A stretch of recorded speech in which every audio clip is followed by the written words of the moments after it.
Live from our 7 Tasmania studios, your nightly news with Kim Miller begins now.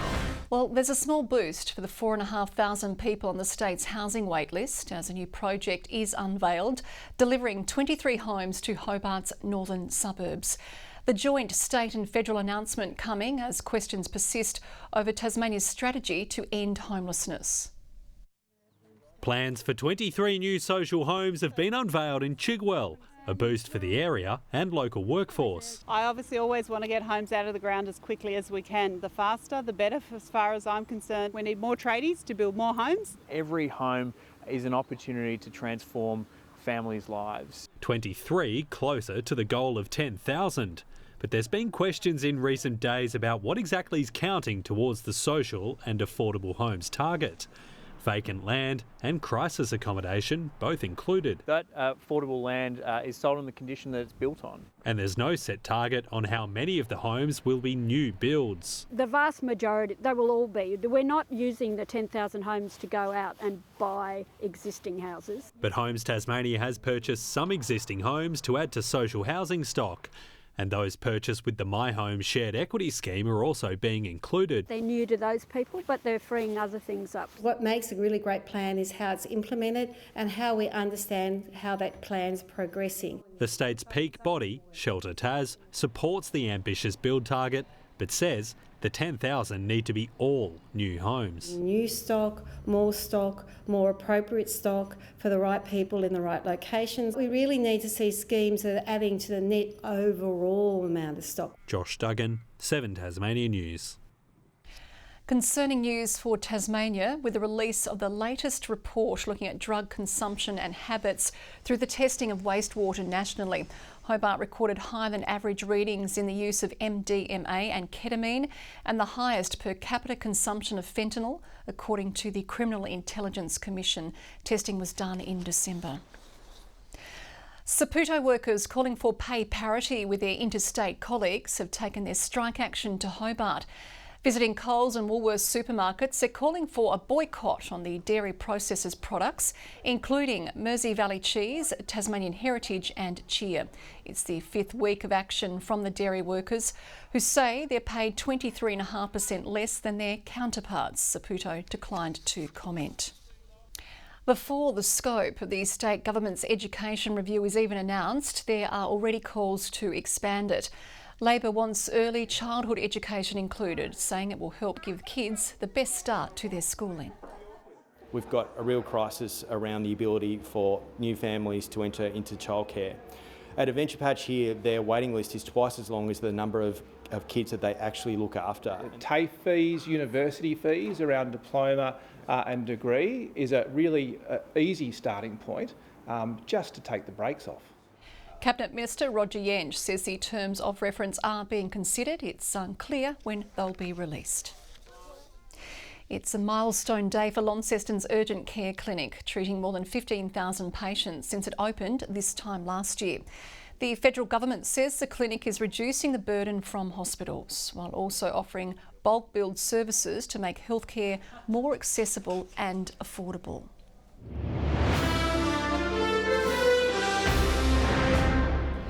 The Rockcliffe government has denied it's hiding changes to the state's coastal policy. The Greens claim EPA lawyers told the Supreme Court that draft amendments which could pave the way for the Robbins Island wind farm had been finished. It's clear they need to give the public plenty of time to be able to understand, digest and indeed push back on this change. The state government spokesperson says it's in the final stages of drafting and will be released in coming weeks. Mona is making international news once again, outed for displaying fake Picasso paintings for 3 years. Although it's drawing ire from France, some critics are applauding the forgery as an act of feminism. Picasso, or pretender. To the untrained eye, these might look like one of a kind, but museum goers are getting a reality check.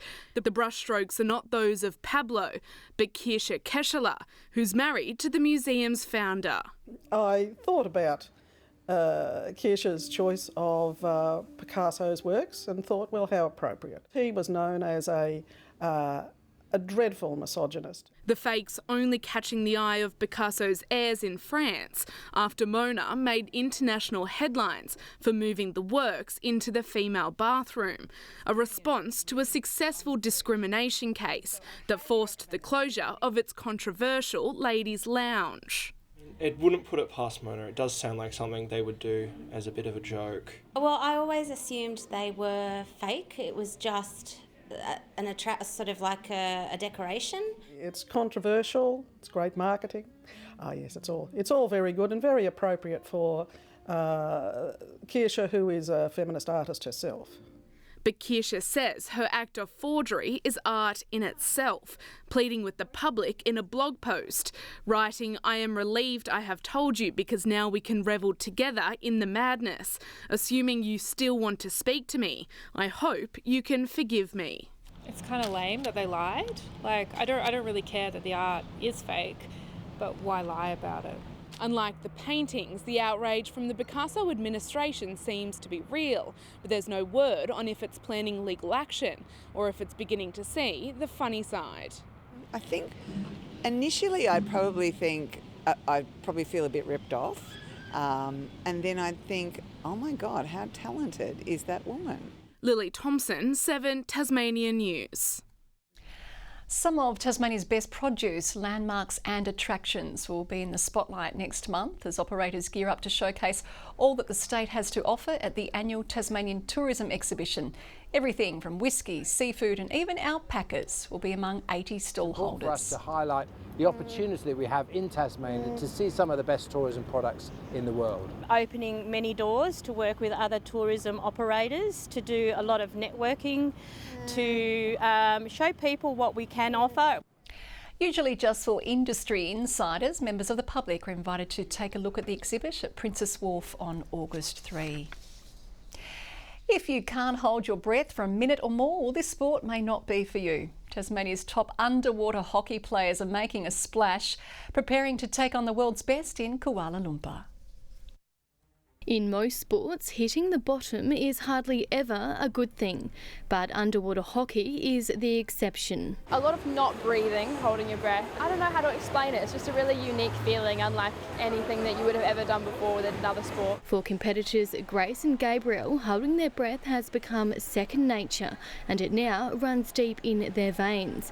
But they'll be put to the ultimate test next week when they compete in the Age Group World Championships in Malaysia. Coming off the Elite World Championships, which was held last year, and the Elite Women's team actually won gold. While it's not Gabrielle's first splash on a global level, some experience under her belt has her hungry for more gold. The nerves are always there. I think I will be bringing a little bit of experience into the team, so yeah, hopefully it'll be all right. The journey to the world stage hasn't been all smooth waters for the pair, with players following a rigorous training schedule. I've been training for about a year now, and that kind of involves doing 3 or 4 swims a week, 2 gym sessions and then like 2 training sessions, so yeah, pretty intense. Underwater hockey is not for the faint-hearted, and anyone looking to join the sport must be able to hold their breath underwater for a lengthy amount of time, anywhere between 20 seconds and 3 minutes. Other than using a diving mask, fins and snorkel, there's just one other thing you need. Determination is the main one, because you can always get fit, but you need that kind of like goal and courage to try new things. Rebecca Gaidaneris at 7 Tasmanian News. Tasmania's history could be the next big draw card for visitors to the state. Funding is now available to help Aboriginal people develop careers in tourism so they can then promote their culture to the world. Looking after the first inhabitants of Tasmania. Funding now available to help Aboriginal people working in the state's visitor economy take up professional development opportunities. People who come to Australia and Tasmania from other places, part of what they want from their experience of Tasmania is to engage with our Aboriginal people and their stories. Up to $150,000 will be available through the new Supporting Aboriginal People in Tourism and Hospitality grant program, allowing eligible Aboriginal employees to attend conferences and workshops so they can better engage with interstate and international visitors when they arrive in Tasmania. This is a really exciting opportunity for us as a small operator and as an organisation that's offering authentic, genuine cultural experiences to people who visit us. Tiagara Cultural Centre and Museum, located at Mercy Bluff in Devonport, one such destination in which visitors seek to learn more about the world's oldest living culture. That's what we're all about, actually, is keeping it going and learning our culture or giving our culture to the younger generation that's coming up. I think the most important thing is that it's Aboriginal people who own the heritage need to be telling those stories. Playing a key role in closing the gap. Melinda Ogden, 7 Tasmania News.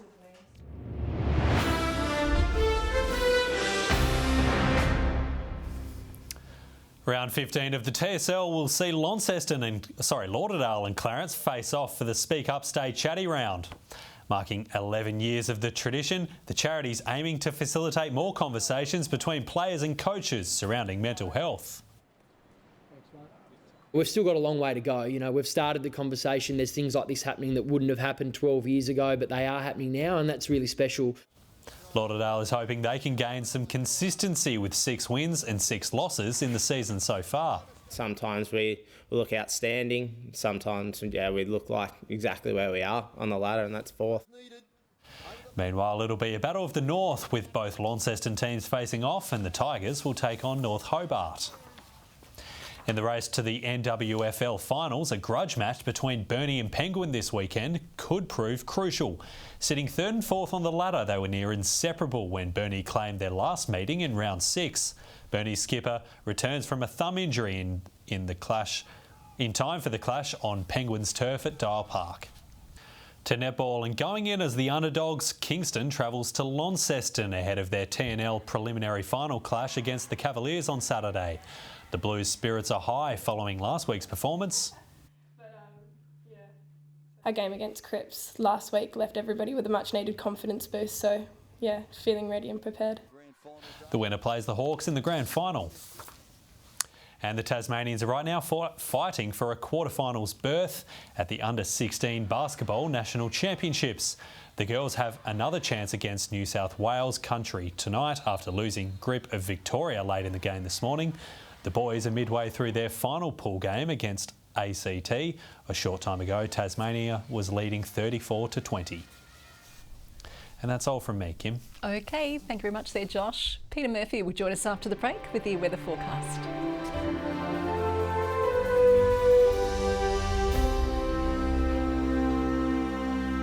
Good evening. Hobart registered 13 degrees today, Launceston and Devonport 14, Burnie had 15 and that was the state's high, also recorded by Flinders Island. Strahan, Low Head, St Helens and Friendly Beaches all 14, King Island and Smithton 13, Liaweenie a high of 5 degrees. A cloud band moved over today, linked to a cold front bringing showers mainly to the west and northwest of the state. Cloud over most of southeast Australia as well, scattered cloud pushed onshore over coastal south and western Australia. Tomorrow, a series of fronts move through our region as a high pressure ridge develops further to the west. Westerly winds for us, they'll tend north to northwesterly later during the day, reaching 30 knots, swells building to 4 metres late in western and southern waters. Strong wind warning has been issued for waters from Tasman Island to Sandy Cape and also from Stanley to Flinders Island. And a minor flood warning continues for the St Paul's River after peaking at Lewis Hill yesterday. Hobart tomorrow, 14 and a shower or 2 easing. Huonville 14, 15 the high for Campania. Showers easing from Launceston and Devonport, 14 the top, 12 the high for Georgetown with a similar forecast. Burnie showers easing, 13. Showers for Strahan, 13 the high and 14 for Wynyard. St Helens tomorrow, 15 with a morning shower, partly cloudy for Swansea, 15 the top and 14 for Port Arthur. On Saturday, fine and partly cloudy as the southwesterly winds cool things down. 1 overnight for Launceston, 12 the high. Great weather for the Hawks to give Fremantle a touch-up. Showers developing over the east and south and west on Sunday. Fine elsewhere after morning frost. And on Monday, showers for most regions, tending to rain over the south and east. Partly cloudy and 18 in Perth. Showers and 15 for Adelaide and Melbourne. Partly cloudy weather for Sydney and a sunny 24 in Brisbane.